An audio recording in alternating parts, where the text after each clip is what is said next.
There was a whole field dedicated to accurately measuring soft skills and psychological concepts and behavioral traits and skills in your workplace.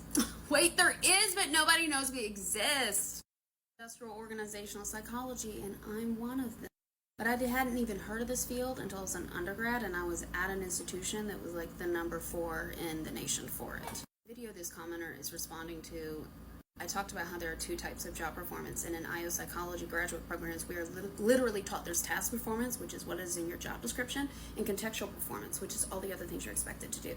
That didn't sit well with me, and I've dedicated my career to discovering what those are and who they apply to, because they're not distributed equally. A lot of people are like, how do we even measure some of this stuff? Maybe that's why it's not measured. Nothing's going to be 100%. It's often not 100% on task performance either. But there are things you can do that reduce bias, and a lot of people don't even know these options are there. So instead, their performance evaluation sounds like be more strategic instead of telling you what that means. Or work on your soft skills. And you're like, which ones? A lot of places are winging it or going with gut feelings or looking for culture fits. There are techniques we use as industrial organizational psychologists to reduce bias and to focus on what are the skills, whether personality, like soft skill related or task related and technical, needed to do the job and how it aligns with the organizational mission. So for example, a favorite is behaviorally anchored rating scales. This is, instead of giving people a 1 to 5 to rate your performance, each 1, 2, 3, 4, 5 has examples of the behavior that is required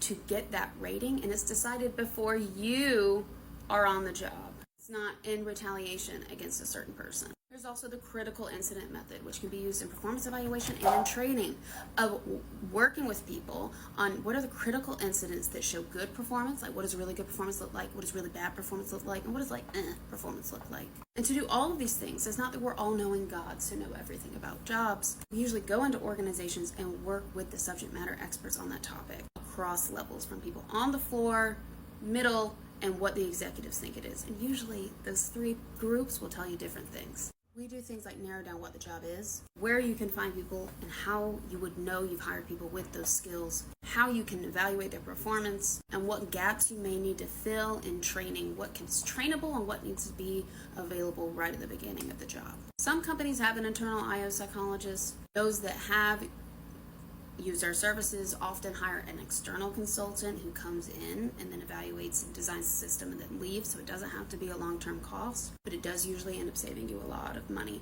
and turnover, lack of productivity, just overall poor performance. Without these structures in place, organizations often fall back on the unwritten rules of work, which I research. It's not an unwritten rule, by the way, if we know the job needs communication skills and we can quantify what those are. Then it becomes a written rule. But if you don't clarify that, then it's an unwritten rule. See the problem?